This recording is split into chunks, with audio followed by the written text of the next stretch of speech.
Hey Blitzers, it's Ronan. Welcome back to the channel. Discussing, the Dingo, the Centurion RAAC Dingo with the camo. Great tank. I'm going to post into the comments the thorough review I did a few months back when I got the tank for 29 crates.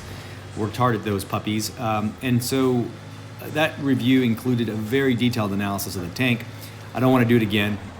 If you want to see more detailed analysis, please jump into that vid. I do want to talk about the tank now. I've had it for 6 or 7 months or so, and found it to be a good tank. It's up for sale for 15,000 gold, and I think it's worth it if you got the gold, especially if you have a lot like I did or do.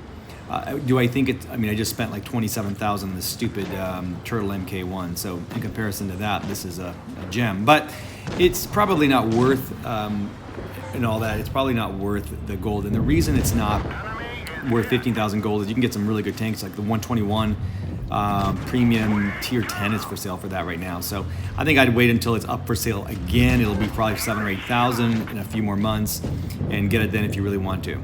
The tank itself is got amazingly good features. It's got a terrific turret, a good haul, and minus 10 gun depression, so you can go haul down. And I'm going to show you here. It's also got terrific pen on the AP and the APCR that help you manage. So I'm shooting this as a JigTig 8.8. It's got good front armor, especially on the upper plate, which is what I'm shooting there.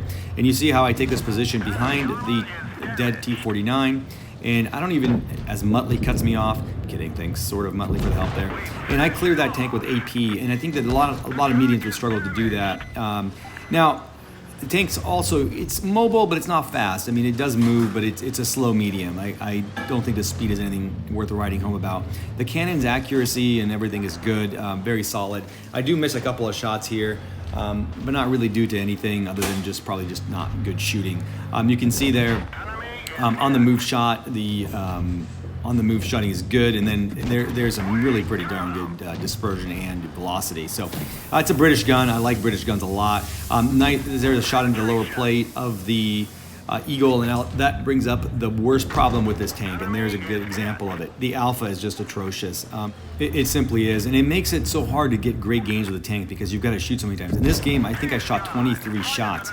I landed like 17 of them or something, which not a great accuracy rate, but good enough. You just have to just constantly be shooting, and you're going to miss some of those shots, just the way the game is played. So I think that, I am not an alpha guy. I don't like to play game for tanks with big alpha like the 180, the Death Star, or any of these other things. But there is value to not having to just constantly shoot when you're playing. I mean, and this is a good example of my miss there. I should have let that more.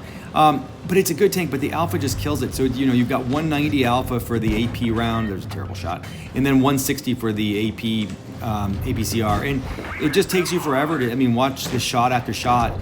This was actually for we finished 4th, Nerf did, in the mastery competition. So I was trying to get a mastery here so bad. I haven't mastered this tank yet. I've played like 70 games. Muttley steals the kill there. Thanks, Mutt. That probably would have taken me there. But nonetheless, I'm kidding, Muttley. But 3510 damage, 1200 base XP did get me a mastery class 1. But I think that's based off, again, there's those shots, 18 to 23. It's just, I think the alpha is just what kills this tank. But if you got the gold, do it. It's worth it. It's fun to play, and the camo's pretty cool too. Thanks for watching.